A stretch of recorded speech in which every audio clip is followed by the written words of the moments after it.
إليه أستغفر الله العظيم الذي لا إله إلا هو الحي القيوم وأتوب إليه بسم الله الرحمن الرحيم والله الذي لا إله إلا هو الرحمن الرحيم الملك القدوس السلام المؤمن المهيمن العزيز الجبار المتكبر الخالق البارئ المصور الغفار القهار الوهاب الرزاق الفتاح العليم القابض الباسط الخافض الرافع المعز المذل السميع البصير الحكم العدل اللطيف الخبير الحليم العظيم الغفور الشكور العلي الكبير الحفيظ المقيت الحسيب الجليل الكريم الرقيب المجيب الواسع الحكيم الودود المجيد البائس الشهيد الحق الوكيل القوي المتين الولي الحميد المحسن المبدئ المعيد المحيي المميت الحي القيوم الواجد الماجد الواحد الأحد الصمد القادر المقتدر المقدم المؤخر الأول الآخر الظاهر الباطن الوارث المتعالي البر التواب المنتقم العفو الرؤوف ملك الملك ذو الجلال والإكرام المقسط الجامع الولي المغني المؤتي المانع الضار النافع النور الهادي البديع الباقي الوارث الرشيد الصبور الذي لم يلد ولم يولد ولم يكن له كفوا أحد ليس كمثله شيء وهو السميع البصير بسم الله الرحمن الرحيم اللهم أنت السلام ومنك السلام وإليك يعود السلام فحينا ربنا بالسلام وأدخلنا الجنة دار السلام تباركت ربنا وتعاليت يا ذا الجلال والإكرام برحمتك يا أرحم الراحمين وسلام على المرسلين والحمد لله رب العالمين أعوذ بالله من الشيطان الرجيم بسم الله الرحمن الرحيم Jamaah pengajian Ihfazillah Yahfazka. Husnuzon saya dengan muslimin muslimah pasti semua ingin selamat di dunia dan selamat di akhirat. Dalam mencapai keselamatan melalui beberapa perubahan. Yang perubahan itu ada kalanya kita rasakan senang, ada kalanya kita rasakan sulit. Dalam menghadapi perubahan, bagaimana kita tetap tenang. Dalam menghadapi perubahan, bagaimana kita boleh mengambil hikmah dan pelajaran. Juga dalam beberapa perubahan, kita tetap berada dalam garis kebahagiaan. Insya Allah, saling ingat mengingatkan melalui pengajian kitab Ihfazillah Yahfazka. Jaga Allah, Allah akan menjagamu. Menghidupkan dan menyuburkan rasa syukur kita kepada Allah atas nikmat yang telah dikurniakan. Terlebih utamanya adalah nikmat iman dan Islam, juga nikmat panjang umur, nikmat kekuatan dan kesehatan, juga nikmat berada pada majelis ilmu dan pengajian, khususnya pada saat ini dan juga pada pagi ini.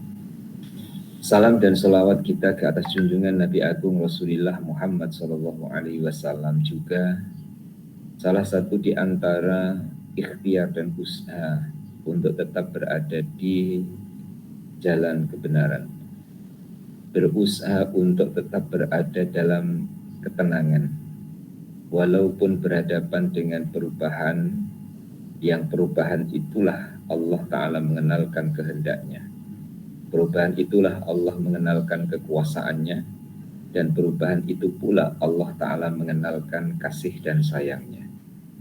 Maka tajuk yang kita akan teruskan pada pagi ini adalah setelah kesulitan mesti ada kemudahan. Di muka surat 469. Di penggal yang bawah, Ka'ab bin Malik radhiyallahu an berkata, kata beliau tentang Tolhah bin Ubaidillah, kata beliau, demi Allah, saya tidak akan melupakan perbuatan Tolhah itu, karena perbuatan baik itu berguna walaupun terhadap anjing hitam sekalipun. Jamaah Ihfazillah Yahfazka. Allah tidak terlindung penglihatannya dengan segala sesuatu. Sekali lagi, Allah tidak terlindung penglihatannya dari segala sesuatu. Allah tidak terhalang pandangannya dengan segala sesuatu. Menurut kita kecil atau tidak nampak, bagi Allah adalah tetap maha melihat terhadap segala sesuatu. Keyakinan ini tertanam di jiwa para sahabat dan semoga tertanam pula dalam jiwa kita, supaya dan semoga kita tidak mudah kecewa atau bahkan putus asa, tapi kita selalu senang, yakni percaya bahwa Allah Subhanahu wa Ta'ala, Tuhan yang maha adil dan bijaksana, pasti ada balasan dari apa yang dilakukan dan yang dikerjakan, walaupun itu kecil dalam pandangan mata melihatnya, karena tidak ada amalan yang kecil jika dilakukan dengan ikhlas, dan tidak amalan itu besar jika dikerjakan bukan karena keikhlasan. Kita melatih dalam diri kita sendiri, dari mulai amalan kecil ikhlas sampai kepada amalan besar ikhlas. Biasanya teorinya harus dibalik. Beramal besar belum ikhlas, itu lebih baik daripada amal kecil ikhlas. Mungkin ini kata-kata yang baru, dan kata-kata ini kata-kata penyemangat. Besar belum ikhlas, itu lebih baik daripada kecil ikhlas. Yang biasa kita dengar adalah ikhlas kecil tapi ikhlas lebih baik daripada besar tidak ikhlas. Sekarang coba kita balik ya. Besar belum ikhlas itu lebih baik daripada kecil ikhlas. Karena apabila seseorang itu prinsipnya yang penting kecil ikhlas, itu nanti tidak jadi besar.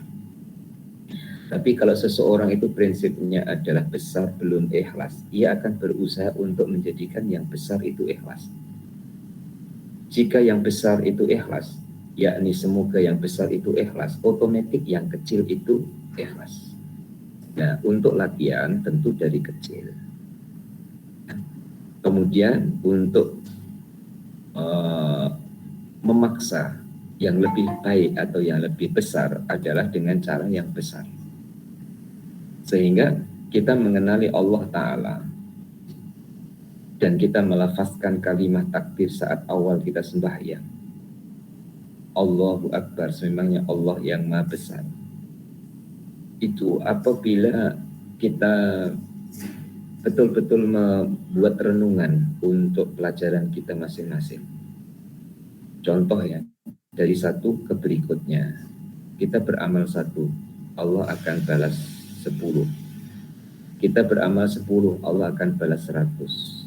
Kita amal 100, Allah akan balas 1000. Kita amal 1000, Allah akan balas 10.000. Kita amal 10.000, Allah akan balas 100.000. Kita amal 100.000, Allah akan balas 1.000.000. Kita amal 1.000.000, Allah akan balas 10 juta, dan seterusnya. Kita harus percaya karena Allah Tuhan yang maha besar dari nilai yang kita sebutkan. Maka ketika orang itu belum ikhlas dengan 10, ikhlasnya adalah 1, paksakan diri kita untuk 10. Karena pasti nanti Allah Ta'ala akan mengganti lebih dari 10. Apabila sudah mulai memaksa amalan yang lebih besar, maka akan terasa ringan pula untuk menambah yang lagi besar. Saya contohkan dalam hubungan kemanusiaan. Seseorang yang investasi ataupun keluar modal 100, kemudian dia mendapat pulangan 110. Dia sudah mulai ringan untuk mengeluarkan 100 karena sudah melihat adanya keuntungan 10% dari 100. Kemudian jika ditawarkan kamu modal 200 akan dapat 220. Dia sudah mulai semangat karena melihat adanya 10% kali 2. Dari 100 menjadi 200, keuntungannya dari 10 menjadi 20. Setelah itu dia membuat kalkulasi, membuat perhitungan. Kalau 100 itu 10, persennya 10. Kalau 1000 berarti mendapat 100. Kalau 10.000 berarti mendapat 1000. Ya. Dengan melihat adanya keuntungan, maka mengeluarkan 10.000 menjadi tidak berat baginya. Ya. Kemudian ditingkatkan lagi, kalau 100.000 berarti saya dapat 10.000. Ya. Begitulah kelipatan-kelipatan berikutnya. Pasti awalannya berat karena belum merasakan untungnya. Tapi bagi yang sudah merasakan untungnya, ia akan terasa ringan walaupun awalnya harus dengan cara paksaan. Nah, yang diucapkan oleh Ka'ab bin Malik tentang Tolhah bin Ubaidillah yang melakukan kebaikan terhadap Ka'ab. Kebaikan yang dilakukan itu kadang orang yang melakukan kebaikan kepadanya sudah lupa, tapi yang terima kebaikan darinya tidak lupa. Atau boleh jadi kedua-duanya, yang melakukan kebaikan terhadapnya lupa, yang menerima kebaikan darinya juga lupa. Atau terbalik, ya, yang melakukan kebaikan ingat, yang terima kebaikan lupa. Wajar. Kadang dua-duanya lupa, kadang salah satunya lupa. Apakah ini jika kita bawa kepada Allah, kita akan mengatakan Allah lupa? Pasti tidak. Yang melakukan kebaikan kita tentu dengan pertolongan Allah. Allah tidak akan lupa kebaikan kita. Jangan samakan dengan kita lakukan kebaikan ke orang lain, orang yang terima kebaikan kita lupa. Dengan Allah pasti dan tentu tidak demikian. Kita lakukan kebaikan, Allah tidak akan lupa. Walaupun kita sendiri yang melakukan kebaikan itu lupa. Karena salah satu ciri orang ikhlas itu adalah melupakan kebaikannya. Sehingga dia tidak membangga-banggakan kebaikannya ataupun menjadikan kebaikan itu kesombongan ataupun riya ataupun ujub. Maka muslimin dan muslimah ditanamkan dan sudah tertanam dalam jiwanya para sahabat, amal kebaikan walaupun kecil pasti ada balasan. Dan semoga jiwa kita juga demikian, walaupun tidak sama tapi meniru kebaikan-kebaikannya. Selanjutnya, tatkala Mughirah bin Syu'bah radhiyallahu anhu, salah seorang gubernur, berada dalam istananya, dia berkata kepada pengawalnya, jangan kamu membenarkan seseorang pun masuk menemuiku. Datanglah seorang lelaki solih yang merupakan sahabat pengawal ini, dan dia berkata, saya hendak berjumpa dengan Mughirah bin Syu'bah. Si pengawal itu pun mempersilahkan masuk. Mughirah berkata, bukankah saya sudah katakan kepadamu, jangan kamu membenarkan seseorang pun masuk menemui saya pada hari ini. Pengawal itu menjawab, dia adalah sahabat karib saya. Dia telah banyak jasa dan kenangan bersama saya, yang saya tidak mampu melarangnya. Mughirah berkata, bagus kalau begitu. Semoga Allah memberi kebaikan untukmu. Demi Allah, kebaikan sentiasa bermanfaat walaupun kepada seekor anjing hitam. Muslimin dan muslimah rahimakumullah. Dalam keputusan manusia itu enggak ada yang pasti. Karena boleh terjadi sesuatu yang tidak terduga di kemudian hari. Yang punya kepastian itu hanya Allah. Maka di atas peraturan itu ada yang namanya kebijaksanaan. Ya. Di atas peraturan ada yang namanya kebijaksanaan. Peraturan itu adalah secara umum. Kebijaksanaan itu adalah secara khusus ketika terjadi kes-kes tertentu. Sebagaimana yang diceritakan ini. Syu'bah bin Mughirah membuat peraturan jangan ada yang masuk dan menemui aku pada hari ini. Itu peraturan. Tapi di atasnya ada kebijaksanaan.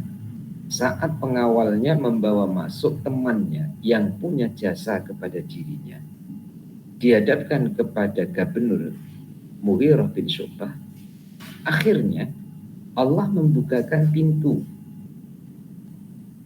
Ya, ini agak teliti supaya kita dapat hikmahnya.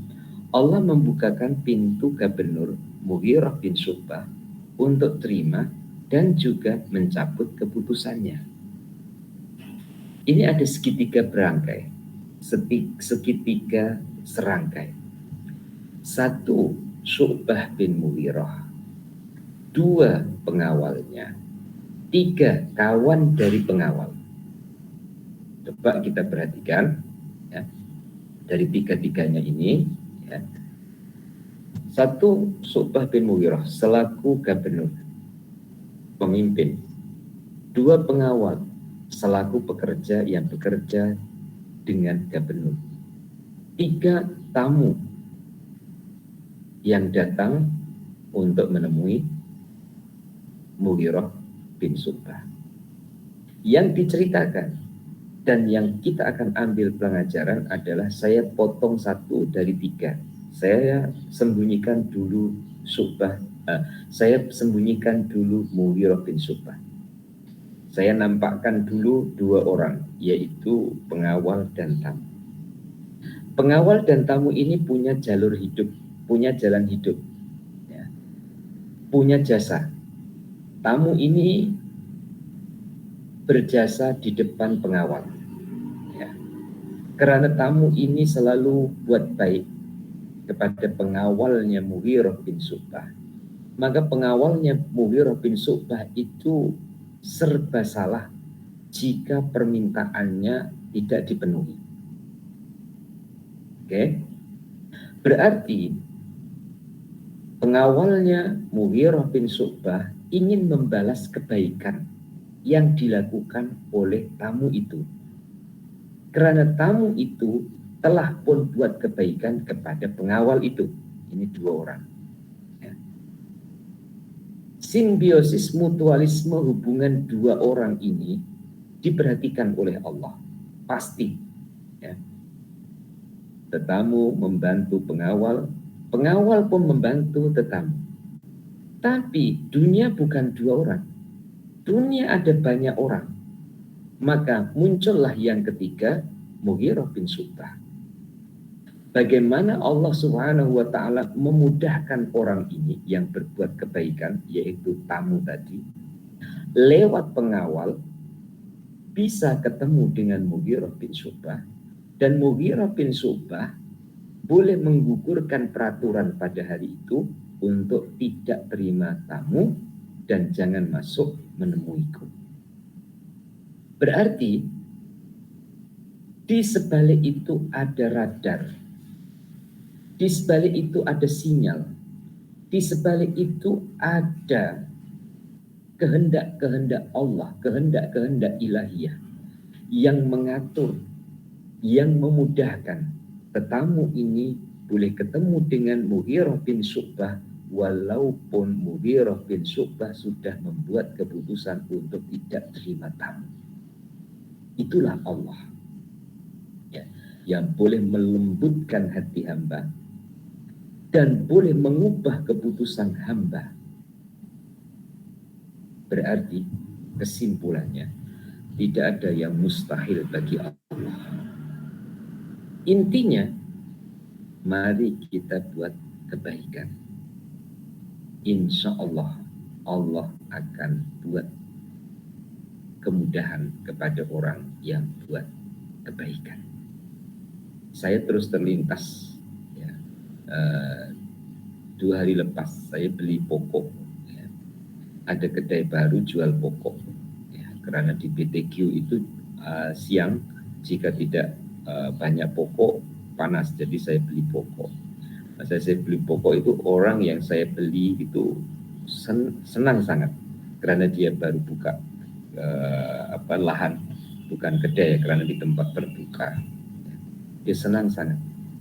Ketika dia senang saya beli, ya, itu dia mendoakan saya. Dia mendoakan, salah satu doanya itu, ya, Pak Kiai memudahkan saya dalam jualan. Semoga nanti Pak Kiai kalau dalam kesulitan Allah Ta'ala mudahkan. Tersentuh pada hati saya. Sebagai seorang penjual pokok saja boleh berdoa seperti itu. Artinya dia percaya bahwa orang yang buat baik kepada orang lain, Allah akan buat baik kepada orang yang berbuat baik kepada orang lain. Itu penjual pokok tepi jalan. Dan semoga kita yang hari-hari mengaji, tentunya semoga boleh demikian ataupun lebih baik dari yang saya ceritakan. Selanjutnya cerita lagi. Seorang Arab Badui berkata kepada Abdullah bin Abbas radhiyallahu anhu, wahai Ibnu Abbas, saya telah berjasa kepadamu. Maksudnya, saya pernah berbuat baik kepadamu. Abdullah berkata, apa dia? Dia berkata, pada haji yang pertama, saya melihatmu berada di bawah panas terik matahari. Maka saya memayungimu dengan pakaianku. Ibnu Abbas radhiyallahu anhu berkata, wahai pembantuku, berikanlah kepadanya 1000 dinar. Berikanlah kepadanya pakaian. Dan Ibnu Abbas pun meminta maaf atas kelalaiannya itu.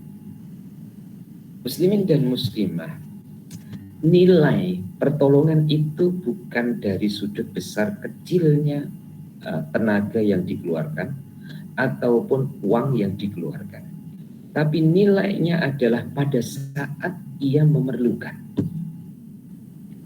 Muslimin muslimah, ya, ada kayu kecil umpamanya, ya. Ketika puan-puan makan, kemudian ada daging yang terselip di antara gigi-gigi geraham, kemudian terasa ngilu, ya. Pada saat itu puan perlu, ya, lidi yang kecil untuk congkel. Saat itu, ya, puan-puan kesana kemari, di meja sana tidak ada, di meja sana tidak ada. Lepas itu jumpa orang yang memang dia kemana-mana bawa. Kan ada yang mungkin tuan-tuan atau puan-puan sebelum pergi ke restoran bawa benda itu, ya, mungkin 1 ataupun 2, karena memang sudah terbiasa apabila selepas makan terus dibersihkan ataupun dicungkil yang berada di sela-sela gigi yang ada. Orang itu nampak puan-puan sedang mencari lidi kecil itu. Akhirnya orang itu mengeluarkan dari sakunya. Kemudian puan dipanggil, puan cari cungkil gigi ya, ini saya ada bawa. Pada saat itu puan itu bukan nilai lidinya, tapi nilai saat itu puan perlu dengan benda itu. Ya. Setelah diterima, digunakan, ternyata boleh menjadi sebab ngilunya itu hilang, sebab makanan yang ada di antara gigi itu boleh dikeluarkan.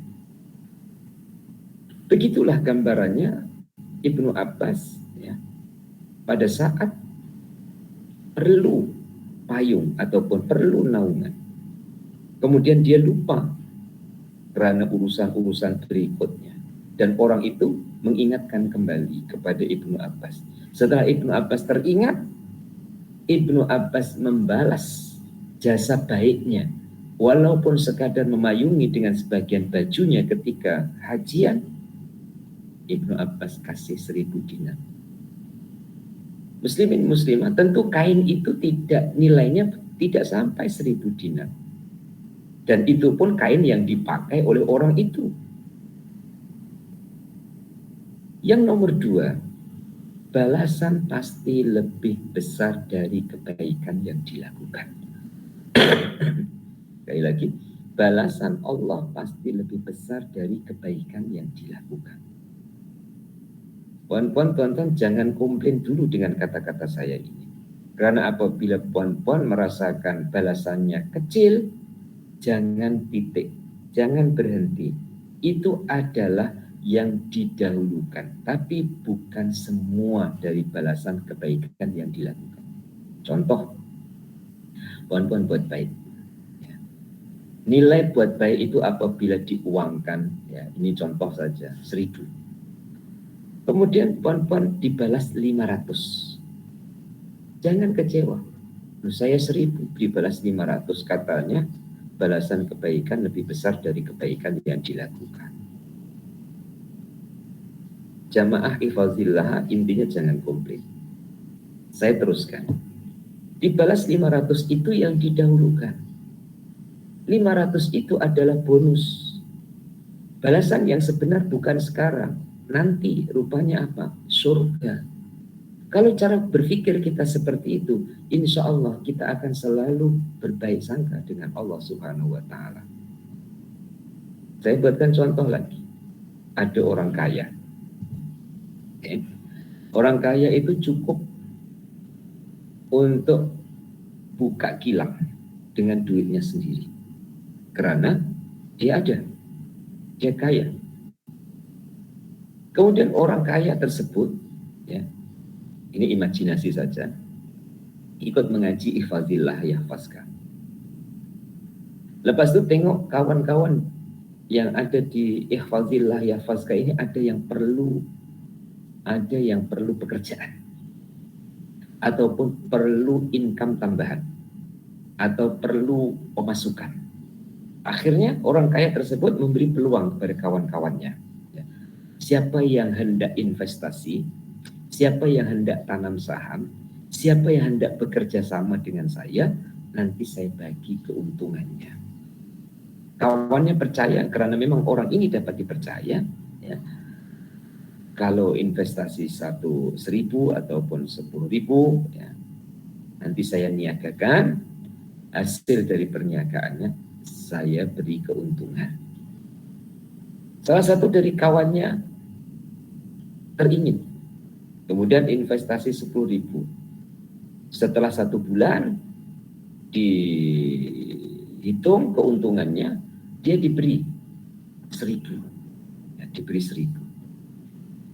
Kawan ini boleh rasa senang diberi 1.000, walaupun dia keluar 10.000. Bagaimana boleh begitu?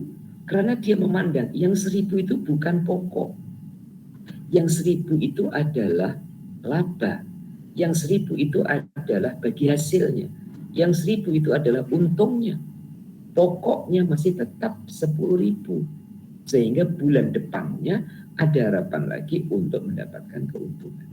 Kalau dengan sesama manusia kita bisa begitu, terima laba, nilai di bawah modal yang kita keluarkan, bagaimana pula kita dengan Allah Subhanahu wa Ta'ala? Kadang Allah Ta'ala itu berbagi kepada kita itu untungnya, pokoknya tetap disimpan oleh Allah Subhanahu wa Ta'ala untuk niaga yang berikutnya. Nah, yang saya sampaikan seperti ini adalah untuk semangat, ya, untuk semangat kita. Dari kisahnya Ibnu Abbas, hanya dinaungi, ya. Mungkin kalau ikut waktunya ya tidak lama. Ketika musim haji panas kemudian dinaungi. Kebaikan orang itu dibalas dengan 1.000 dinar. Bukan hanya itu saja, diberi lagi pakaian. Ini puan-puan jangan berhenti memandang Ibnu Abbasnya yang membalas. Tapi juga harus dinaikkan. Allah yang membalas dengan cara Allah Ta'ala gerakkan Ibnu Abbas untuk membalas orang itu. Jadi jangan berhenti pada Ibnu Abbasnya. Kita harus sambung ke Allahnya. Itulah caranya Allah Subhanahu wa Ta'ala. Oke, bawahnya seorang penyair mengatakan, Kebaikan tetap kekal walaupun masa telah lama berlalu. Sedangkan keburukan adalah seburuk-buruk bekal yang engkau simpan. Insya Allah mudah untuk difahami syair ini.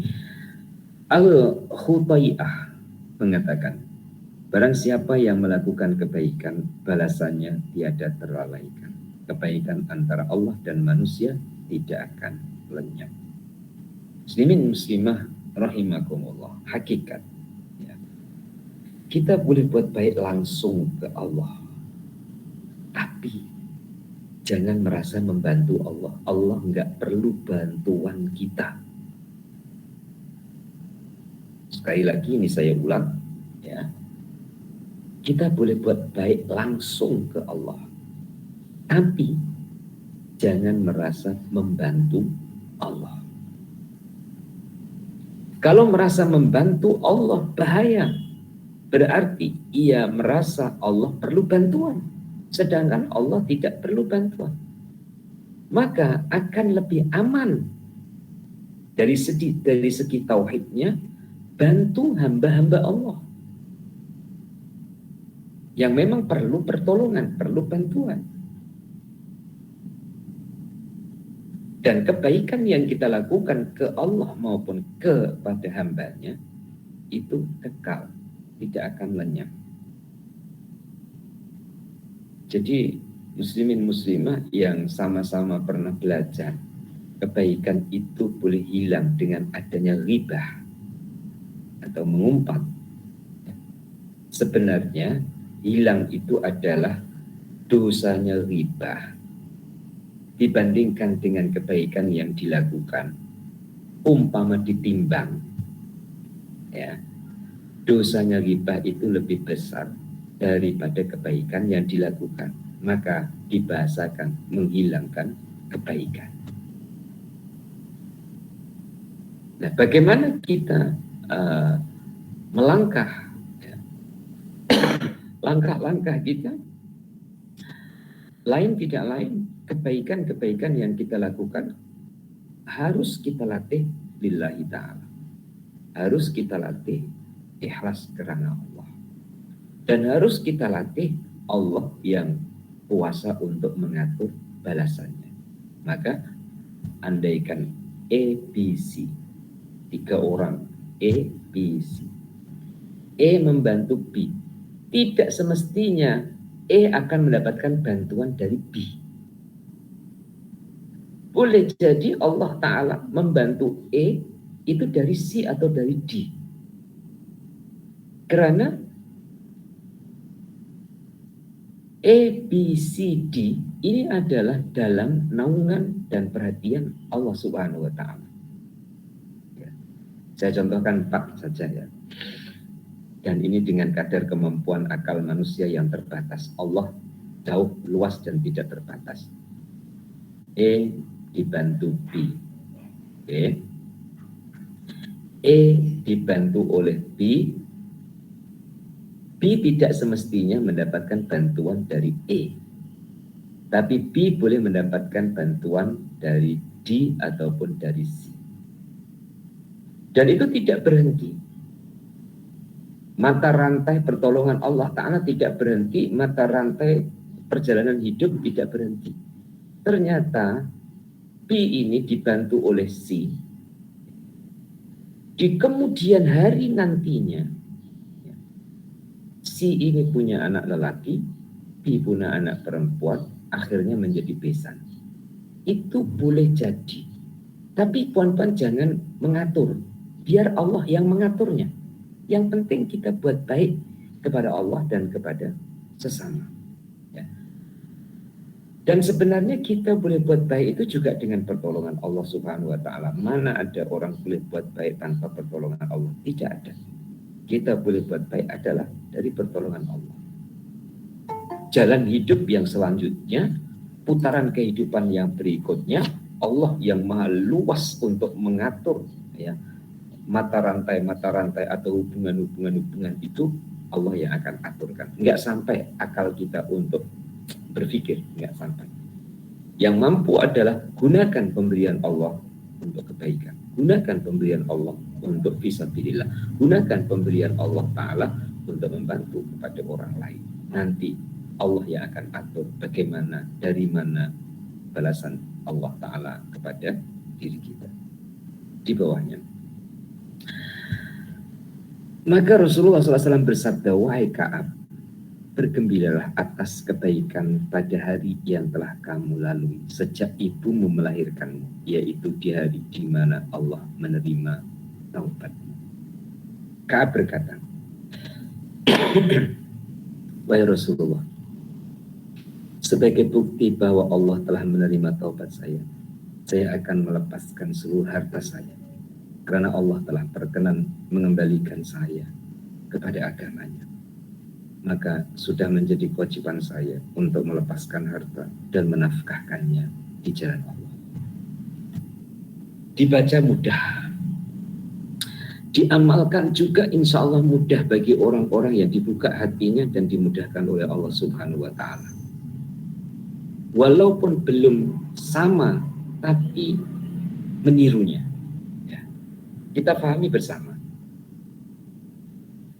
Orang yang mengharapkan sesuatu dan sesuatu yang diharapkan itu dapat dan dia terima, dia tidak akan merasa kedekut untuk mengeluarkan sesuatu yang dimilikinya.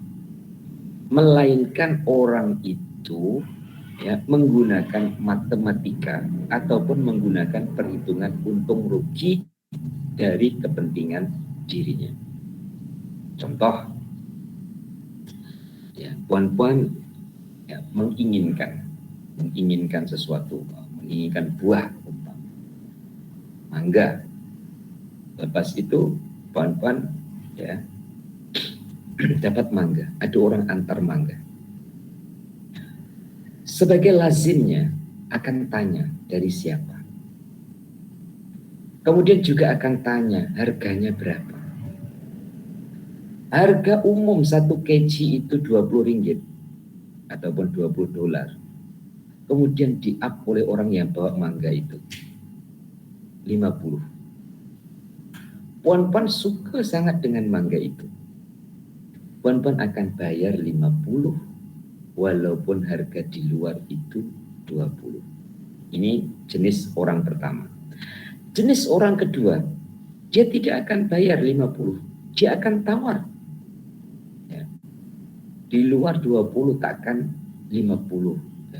Sama lah harganya dengan dekat luar, nanti saya bayar. Puan-puan. Ini jenis orang yang kedua. Jenis orang yang ketiga. Di luar harga 20. Dia mulai berpikir yang panjang. Minyak yang dia pakai oleh orang yang antarkan mangga sampai ke depan pintu rumah kita. Kemudian tenaganya dari rumahnya sampai ke kita. Terfikir. Tapi dia kalau di harga 50 mahal sangat. Maka dia pun menawar. Jangan 50, 40 boleh tak. Di luar hanya 20. Ini saya bayar 40 boleh tak. Kira-kira puan-puan ini jenis orang yang pertama. Atau jenis orang yang kedua yang saya ceritakan tadi. Atau jenis orang yang ketiga. Puratanya rata-rata adalah jenis yang ketiga.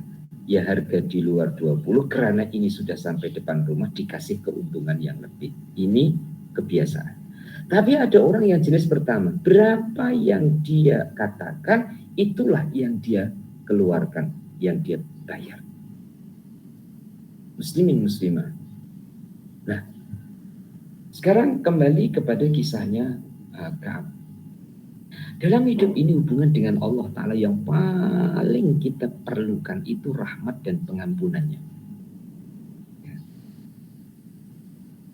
Yang paling kita perlukan. Karena kita itu jatuh bangun. Baik buruk selalu berputar.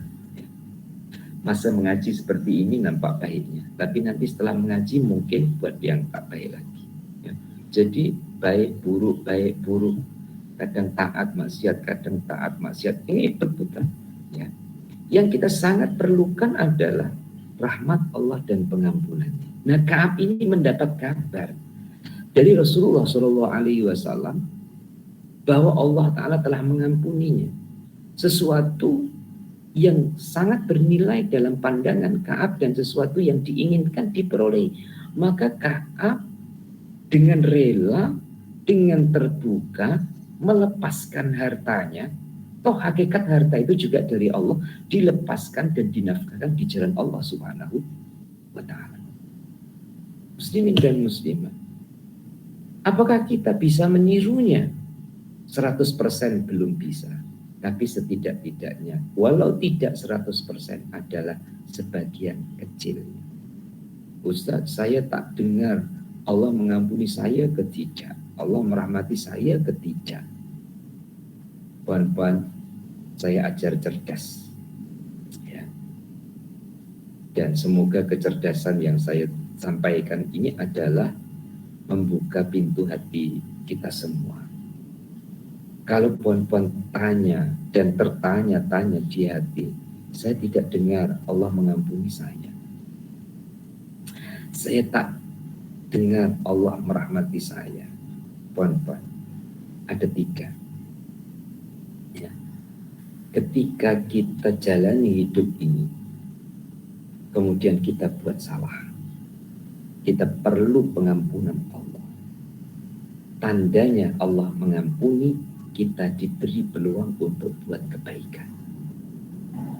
Insya Allah pagi ini kita ngaji, ini tanda Allah mengampuni kita. Dari yang telah berlalu maka Allah bukakan kebaikan. Yang nomor 2, Allah tutup keburukan. Artinya hari ini insya Allah kita tidak niat buat jahat. Itu tanda keburukan yang lalu diampuni oleh Allah Subhanahu wa Ta'ala. Yang nomor 3,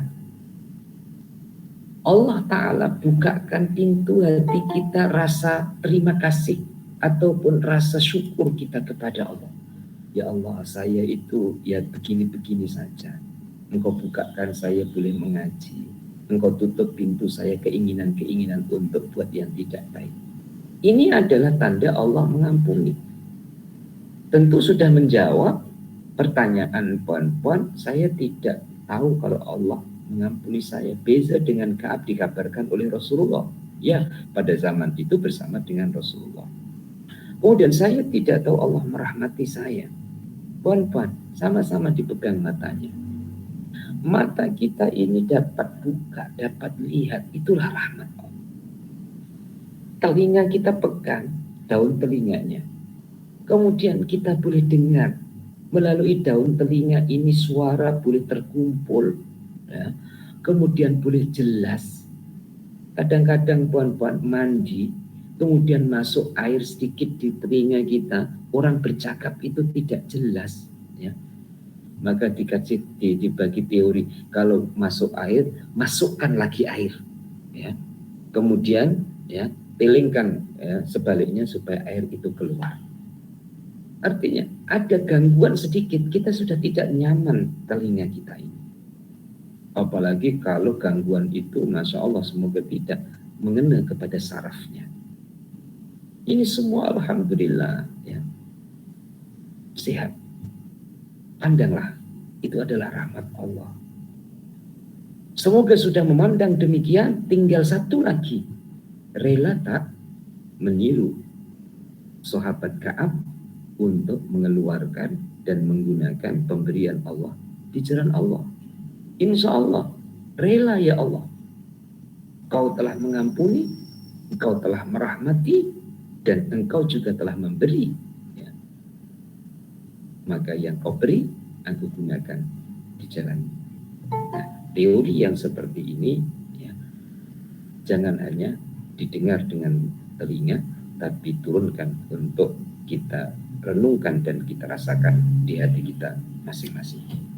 Bawahnya Rasulullah SAW bersabda, tinggalkanlah sebagian hartamu, karena itu lebih baik bagimu, yakni supaya manusia tidak mengira bahwa menyia-nyiakan harta adalah termasuk ajaran Islam.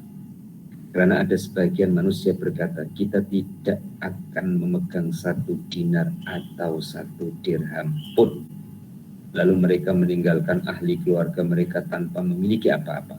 Pada Rasulullah SAW bersabda, innaka antazaro warosataka awniya'a khairul laka min antatrukahum alatan bitakaffafun nasa.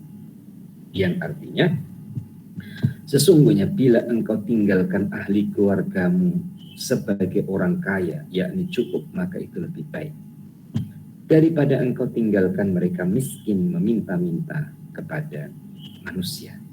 Titik dulu ya. Ceritanya akan bersambung berikutnya, tapi ini titik dulu. Muslimin dan muslimah, orang itu diberikan akal oleh Allah. Walaupun kita tidak boleh bergantung dengan akal, tapi kita boleh jadikan akal sebagai jalan. Ya. Kita jadikan akal sebagai permulaan untuk kita berpikir secara rasional. Ya. Secara rasional itu adalah yang dapat diterima oleh akal. Ya.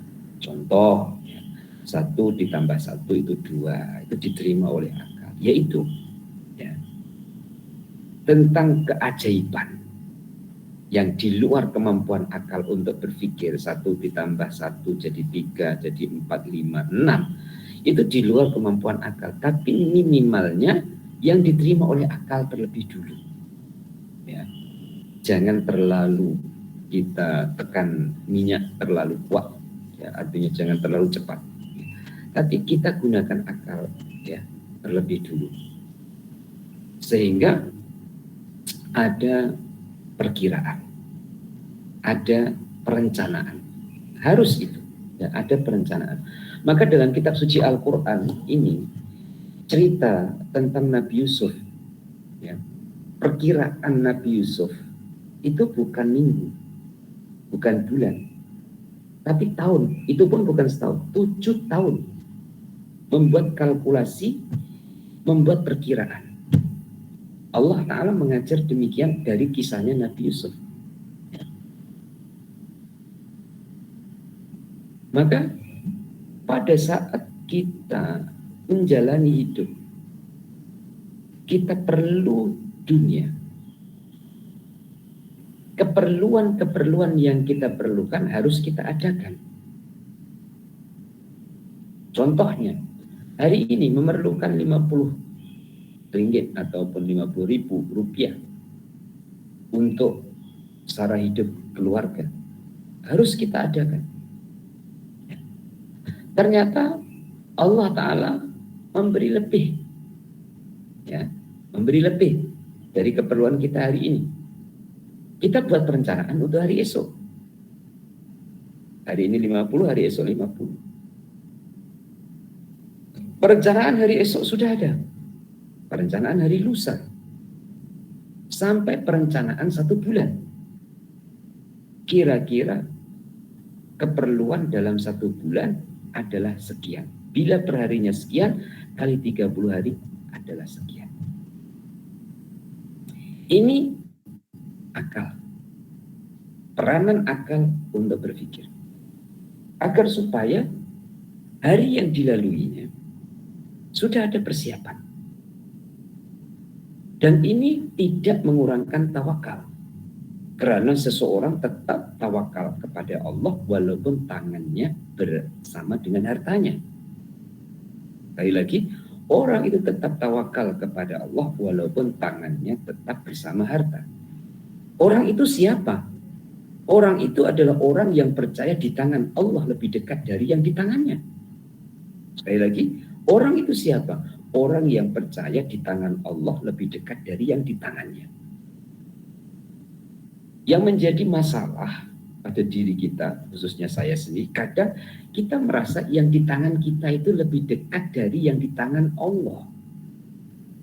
Maka yang dijadikan tawakal atau ketergantungan yang di tangannya. Dan inilah yang sama-sama kita geser sedikit demi sedikit. Ya. Apalagi kalau keperluannya itu lebih besar dari apa yang ada di tangannya. Puan-puan pernah keperluannya lebih besar dari sesuatu yang ada di tangan kita. Umpama keperluannya itu 1 juta. Yang di tangannya itu hanya 1.000 saja. Puan-puan pernah? Saya husnuzon, pernah Allah ajar seperti itu. Ketika keperluan kita lebih besar dari apa yang ada di tangan kita, hakikatnya Allah Ta'ala mengajari kita untuk percaya yang di tangan Allah itu lebih dekat dari yang di tangan kita. Allah mengajar kita untuk tawakal. Nah, tawakal yang bagaimana? Ya. Apakah tawakal dengan cara berkawan dengan bantal, kemudian tidur, makan, tidur? Tidak. Tawakal yang bagaimana? Tawakal yang semangat menggunakan tenaganya dan kemampuannya untuk melakukan apa yang mampu dilakukan. Sesuai dengan profesinya tentunya. Ya. Sebagai seorang guru yang mengajar. Takkan sebagai seorang guru terus turun ke bendang karena merasa saya mampu untuk bawa cangkul, mencangkul. Ya kalau turun ke bendang, siapa yang ngajar murid-muridnya? Jadi tawakalnya adalah semangat melakukan sesuatu yang mampu untuk dilakukan. Hatinya tetap merasa yang di tangan Allah Ta'ala lebih dekat dari yang berada di tangannya. Oleh itu, perkiraan penting dalam peringkat awal. Maka Rasulullah SAW menyebut dalam hadisnya, meninggalkan keluarga dalam keadaan cukup itu lebih baik daripada meninggalkan keluarga dalam keadaan tidak cukup, kemudian akhirnya meminta-minta. Dalam hadis yang lain pun Allah baginda menyebut tangan yang di atas itu lebih baik dari tangan yang di bawah. Artinya memberi itu lebih baik daripada meminta. Bawahnya, lalu Ka'ab bin Malik pun kembali ke rumahnya. Beliau sangat gembira dengan keampunan dan rahmat Allah yang diperolehinya. Ini merupakan kemenangan baginya setelah beliau melalui kesulitan yang sangat besar. Maksudnya bahwa Allah memberi kemenangan dan penyelesaian daripada kesulitan yang menimpanya, yaitu berupa penderitaan dahsyat yang menimpanya. Muslimin dan muslimah, yang dirasakan oleh Ka'ab bin Malik ini adalah ada sambungan ya, daripada kisah-kisah yang telah berlalu, yaitu kisah Rasulullah pergi perang, Ka'ab bertiga dengan kawannya tidak ikut perang. Kemudian disambung kisahnya ini.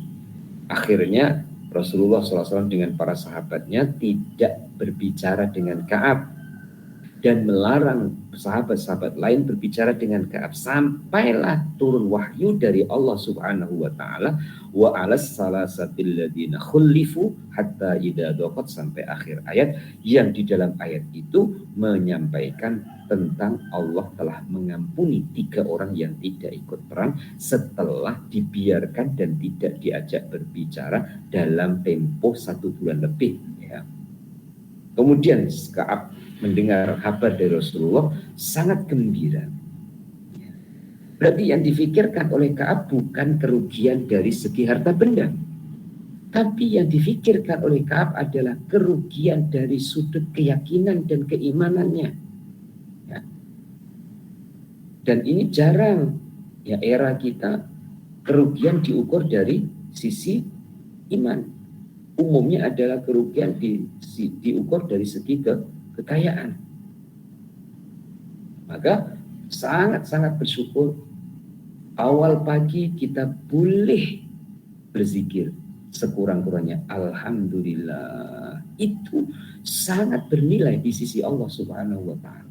Karena orang yang bersyukur atau orang yang zikir, orang yang mengatakan alhamdulillah, berarti orang itu iman kepada Allah taala. Ya. Dan iman itu sangat besar nilainya dibandingkan dengan harta dan kekayaan yang dimilikinya. Maka kisahnya Ka'ab bin Malik ini diteruskan ya, sampai di situ. Kemudian bawahnya ya, diteruskan dengan Abdullah bin Abbas berkata, kesulitan tidak dapat mengalahkan 2 kemudahan. Mereka bertanya, mengapa? Dia berkata, Allah Subhanahu wa ta'ala telah berfirman, fa inna ma'al usri yusra. Inna ma'al usri yusra. Karena sesungguhnya sesudah kesulitan itu ada kemudahan.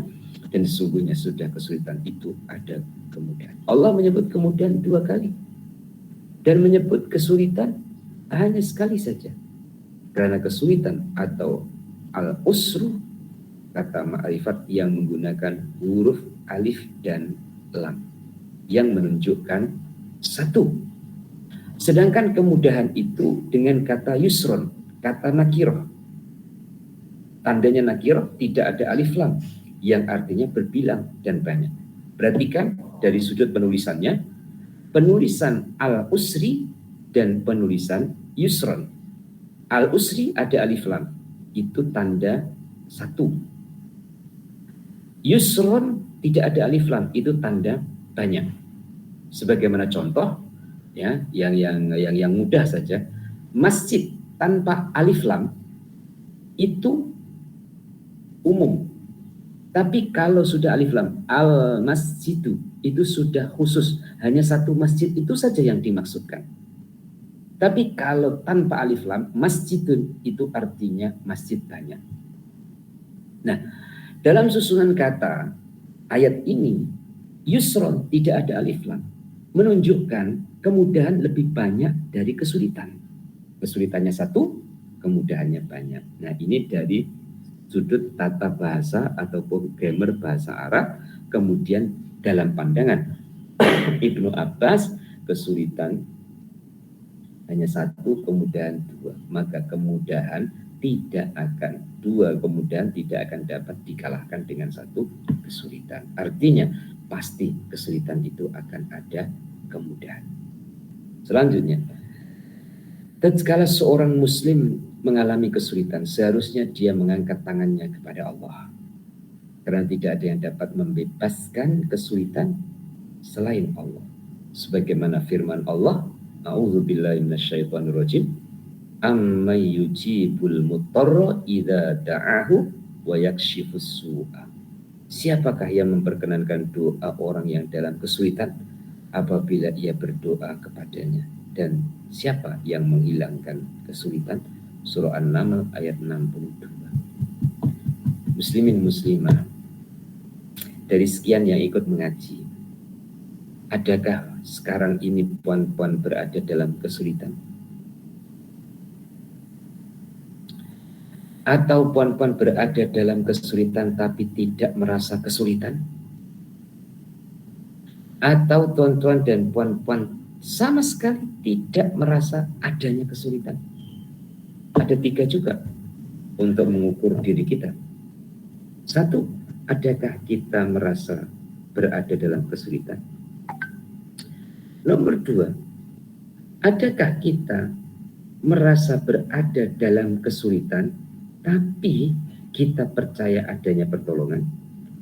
Atau yang ketiga, kita merasa tidak ada kesulitan?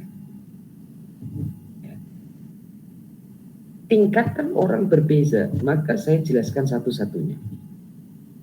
Kalau kita, termasuk saya, sekarang ini merasa berada dalam kesulitan, sebesar mana kesulitan kita? Betul-betul sulit, ayat ini akan mainkan peranan ammay yujibul mutarra idza da'ahu wa yakshifus su'a. Sekali lagi, betul-betul sulit, datanglah ke Allah. Pasti Allah Ta'ala akan menjawabnya. Allah akan membantunya. Ini jika kita berada di level ini.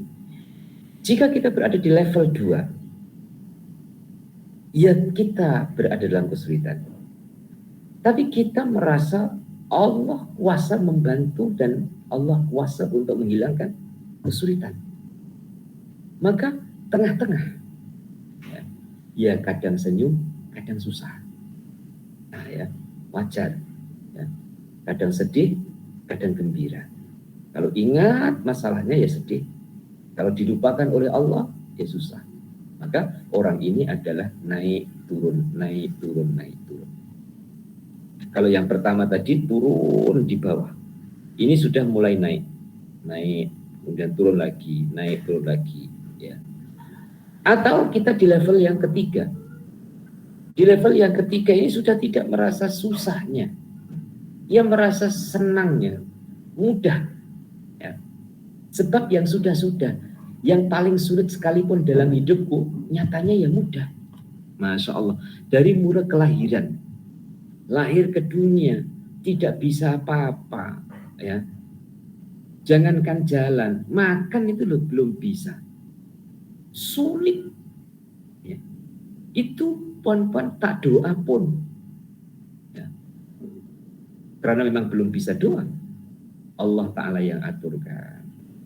Tak boleh duduk, Allah atur bagaimana bisa duduk. Pon-pon sebelum bisa duduk dulu, pon-pon doa dulu. Tak ada pun doa. Memang belum boleh doa. Jangankan doa cakap pun tak boleh. Ya. Kemudian berdiri, belum boleh berdiri, boleh berdiri. Jalan, makan, tengok abangnya makan jagung, dia belum boleh makan karena belum ada giginya. Ya. Tak doa pun minta gigi, Allah Ta'ala kasih itu gigi. Jadi level orang yang ketiga ini, dia pandang itu mudah, pandang mudah.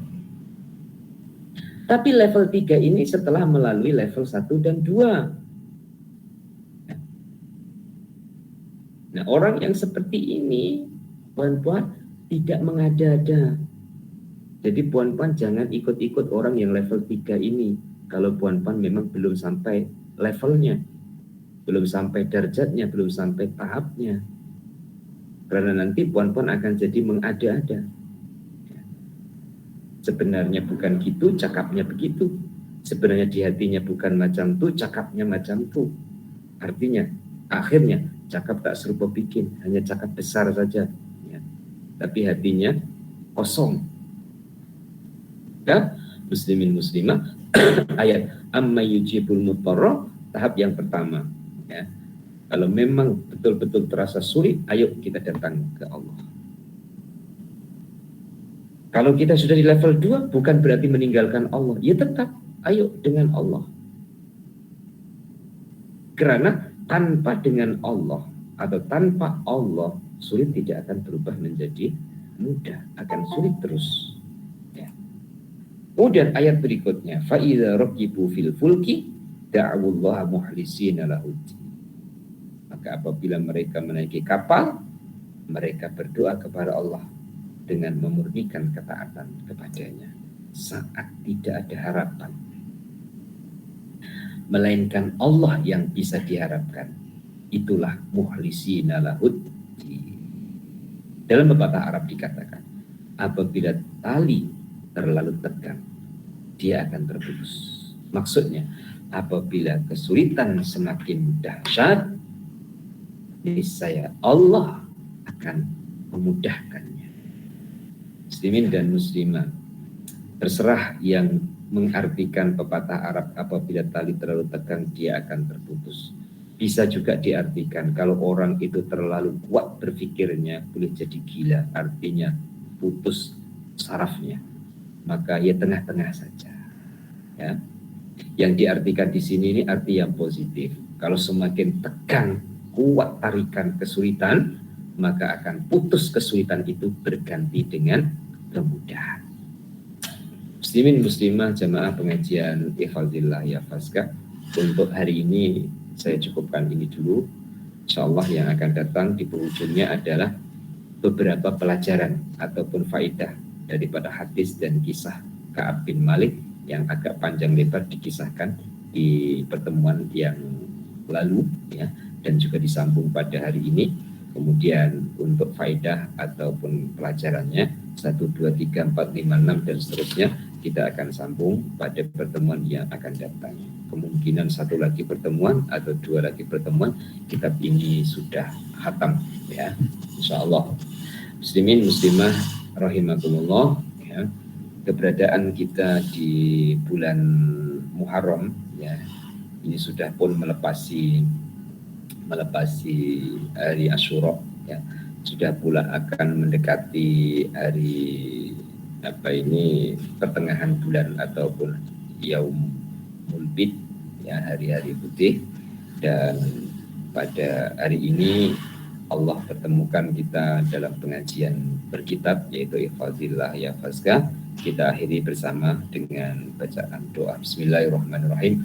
Allahumma sholli wa sallim ala sayyidina Muhammad wa ala ali sayyidina Muhammad. Alhamdulillahirabbil alamin. Allahumma rzuqna ilman nafi'ah wa amalan sholihan maqbula wa rizqan halalan thayyiban wasi'an mubarakah. Allahumma ja'alna minal ladzina yastami'una qawla fayattabi'una ahsanahu bi rahmatika ya arhamar rahimin. Rabbana atina fid dunya hasanah wa fil akhirati hasanah wa qina adzabannar. Wa sallallahu ala sayyidina Muhammad wa ala alihi washabbihi wasallam. Walhamdulillahi rabbil alamin. Taqabbalallahu minkum minna wa minkum taqabbal ya karim. Awal hingga akhir khilafan kelemahan diri saya mohon maaf. Hadanallahu wa iyyakum. Assalamualaikum warahmatullahi wabarakatuh.